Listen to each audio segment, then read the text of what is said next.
Hello everyone. आज मैं आपके लिए लाई हूँ एक सिंपल स्नैक रेसिपी जिसमें ना तो कोई घंटों की मेहनत है, ना 10 तरीके की सामग्री है। सिंपल इंग्रेडिएंट से कुरकुरी चकली बताने जा रही हूँ जिसमें ना तो मैंने कोई मोन का प्रयोग किया है, ना ही किसी प्रकार के सोडे का। जो प्रोसेस मैं बताने जा रही हूँ इससे एकदम आपकी कुरकुरी चकली बनेगी। और अगर आप पूछेंगे ऐसा क्या है स्पेशल इस चकली में, तो इस वीडियो को पूरा देखना ना भूलें।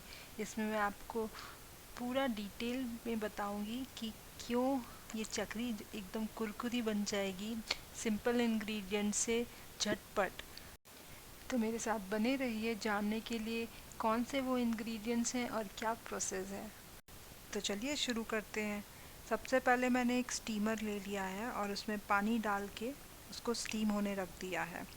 मेरे पास ये छन्नी वाली प्लेट थी तो मैंने वो लगा दी है। अगर आपके पास स्टीमर नहीं है तो आप कढ़ाई में भी स्टीमिंग का प्रोसेस कर सकते हैं अपने अनुसार। बस ध्यान रखें कि हमें कुछ ऐसे छलनी वाले बर्तन लगेंगे। साथ ही साथ मैं एक कॉटन के कपड़े, जो हमारा किचन टॉल होता है या किचन क्लॉथ होता है, उसको यूज़ करते हुए उसमें 2 कटोरी गेहूं का आटा डालूंगी। 2 कटोरी गेहूं का आटा डालने के बाद मैं उसको पैक कर दूंगी। तो देखिए मैंने इस प्रकार से अपने अनुसार मैंने आटा ले लिया था और चारों कोनों से अच्छे से बंद कर दिया था जिसमें जो हमारा आटा है कहीं से गिरे ना। तो आप देख लीजिए मैंने इसके जो चारों कॉर्नर्स हैं उनको अच्छे से इस तरीके से फोल्ड करते हुए सावधानी से बंद कर दिया था। अब इसमें कहीं नॉट नहीं लगा रही हूँ क्योंकि उसकी ज़रूरत नहीं है। सिर्फ आप इसको इस तरीके से फोल्ड करें तो थोड़ा सा जो आप किचन टॉल लें वो बड़ा लें। और बस इसको उठा के मैं अब इसको स्टीम होने दूंगी कम से कम 10 से 15 मिनट तक। और फिर 15 मिनट बाद मैं इसको निकाल लूँगी। तो अब इस चीज़ का ध्यान रखें कि ये गर्म रहेगा, तो आप कोई भी पकड़ से या फिर सावधानी से इसे उठा लें जिसमें आपका हाथ जो है वो जले ना। तो इसको आप सावधानी से उठाएं किसी भी चीज़ का सहारा लेके और फिर उसे खोलें। ये बहुत गर्म होगा तो इस चीज़ का ध्यान रखें कि आपका हाथ ना जले। और फिर जब आप इसको खोलेंगे तो आप देखेंगे कि ये जो गेहूं का आटा हमने लिया था इसको में स्टीम लग गई है और ये थोड़ा सा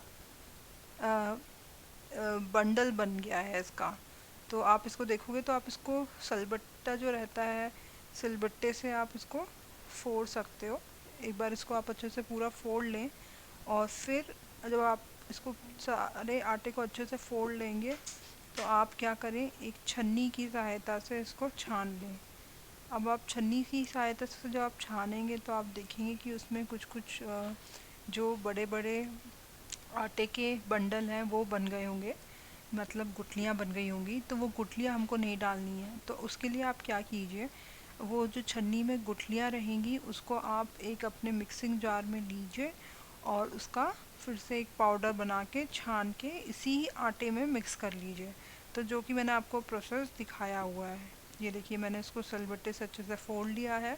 अब मैं इसको छानूंगी और छान के जितनी भी गुठलियाँ हैं उसको अलग कर लूँगी, इसमें नहीं मिलाऊंगी। और उसको ग्राइंडर जार में पीस के पाउडर अच्छा बारीक करके फिर से उसको छान के पूरा जो हमारा आटा है उसको एक थाली में कर लूँगी। ये प्रोसेस कर लेने के बाद हमको घर के सिंपल इंग्रेडिएंट्स जो होते हैं रोज़ाना यूज़ होने वाले वो इसमें मिलाने हैं। मैंने इस्तेमाल किया है अजवाइन, नमक, हल्दी, लाल मिर्च, धनिया पाउडर, सौंठ, आमचूर और इन सबको अच्छे से सूखे मसालों को मिक्स कर लूँगी। और फिर इसमें हमें कोई भी मौन डालने की ज़रूरत नहीं है। यही इस स्टीमिंग प्रोसेस का फ़ायदा है। जो प्रोसेस हमने स्टीमिंग की थी उससे ये फ़ायदा है कि आप जो मठरियाँ या फिर आप कोई भी स्नैक्स रेसिपी में या चकली में, मुरक्कू में आप जो मौन डालते हैं खूब सारा और लंबा प्रोसेस होता है, वो इसमें करने की ज़रूरत ही नहीं है। जो स्टीमिंग प्रोसेस से आपकी जो चकलियाँ बनेंगी वो एकदम सुपर सॉफ्ट बनेगी और ऊपर से जो उसका क्रंच टेक्सचर रहेगा तो खाने में बहुत स्वाद बनेगा और ये हेल्दी भी रहेगा क्योंकि इसमें खूब सारा मौन नहीं डला है। मैं तो कहूँगी इसमें डला ही नहीं है मौन, क्योंकि हमने जो स्टीमिंग प्रोसेस किया था उसने उसका काम कर दिया है। तो बस अब पानी की सहायता से मैं एक थोड़ा सा गीला सा आटा सान लूँगी, और आटा जब हमारा नीड हो जाएगा, देखिए अच्छे से आटा नीड हो गया है, तो इसको मैं रेस्ट होने रख दूँगी 10 मिनट। और 10 मिनट बाद इसका बड़ा पेड़ा लेके, अगर आपके पास ये चकली की मशीन है तो आप इसमें वो डो डालते हुए चकली की डिज़ाइन बना लें। और अगर आपके पास ये नहीं है तो आपके पास पाइपिंग बैग होगा तो आप उसका इस्तेमाल भी कर सकते हैं।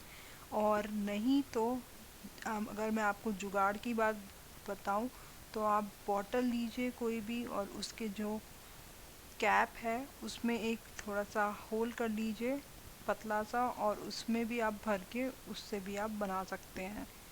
पर मेरे पास ये मशीन थी इसलिए मैं इसी प्रोसेस से बना रही हूँ। तो इसी प्रकार से मैंने फटाफट चकलियाँ बना ली थी। और जब ये सारी चकली एक साथ बन गई थी तो उसके बाद मैंने गैस पे कढ़ाई रखी, उसमें तेल डाला। तेल हमारा मीडियम गरम हो गया था। उसके बाद एक एक करके मैंने उसमें चकलियाँ को अच्छे से कुक कर लिया, डीप फ्राई कर लिया मैं बोलूँगी। तो डीप फ्राई कर लिया था। तो ये जो पूरा प्रोसेस है इस चकली में हमने इस मौन का प्रोसेस में आप इस्तेमाल नहीं देखेंगे कि किया मैंने है। आटा लिया, तो उसको ये एक स्टीम किया तरीके 10 से से 15 हेल्दी और मिनट और फिर झटपट उसके बन बाद जाने वाली उसको अच्छे से रेसिपी है, फोड़ के जो उसका कि पाउडर बना मैं तो लिया। ज़रूर और बनाना नहीं चाहूँगी, हुआ तो आप क्योंकि जार में भी डाल मुझे के उसे पता है कि बारीक कर चकली लेंगे। बनाने इसी का प्रोसेस प्रोसेस से कितना आपकी जो टीडियस चकलियाँ हैं वो यानी कि एकदम क्रिस्पी कितना और डिफ़िकल्ट हो जाता है, सॉफ्ट कई बार खाने में हमारा बनेगी, इतना और प्रोसेस करने बिना के बाद मौन भी के चटनी बिना अच्छे से ऑयल बनती बिना नहीं घी है। के बनेगी। बस उसके बाद आप ये अच्छे से डीप फ्राई करके उनको अच्छे से कुक कर लीजिए।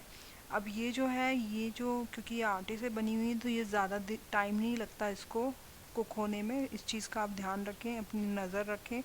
जैसे ही आपको लग रहा है कि ये एक तरफ से पक गई हैं तो आप इसको पलट दीजिए, और बहुत जल्दी से ये फ्राई हो जाती हैं। तो आप इसको अच्छे से फ्राई कर लीजिए और नज़र रखिए, जब आपको लगता है ये अच्छे से फ्राई हो गई हैं तो इसको तुरंत निकाल लीजिए। इसमें हार्डली आपको 10 मिनट लगेगा इनको फ्राई करने में, पूरे बैच को। तो आप 10 मिनट में फ्राई करके निकाल लीजिए। और ये पूरा प्रोसेस करने में आपको मुश्किल से आधा घंटा लगेगा, और आपकी ये जो स्नैक रेसिपी है झटपट बन के तैयार हो जाएगी बिना किसी डिफ़िकल्ट इंग्रेडिएंट्स से। बहुत सिंपल इंग्रेडिएंट्स यूज़ हुए हैं, बहुत जल्दी बन गई थी।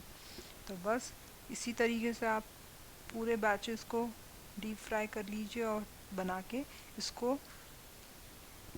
कोई भी एयर टाइट कंटेनर में रख दीजिए। गरम गरम चाय के साथ एंजॉय कीजिए या फिर इवनिंग स्नैक्स की तरह से खाएं।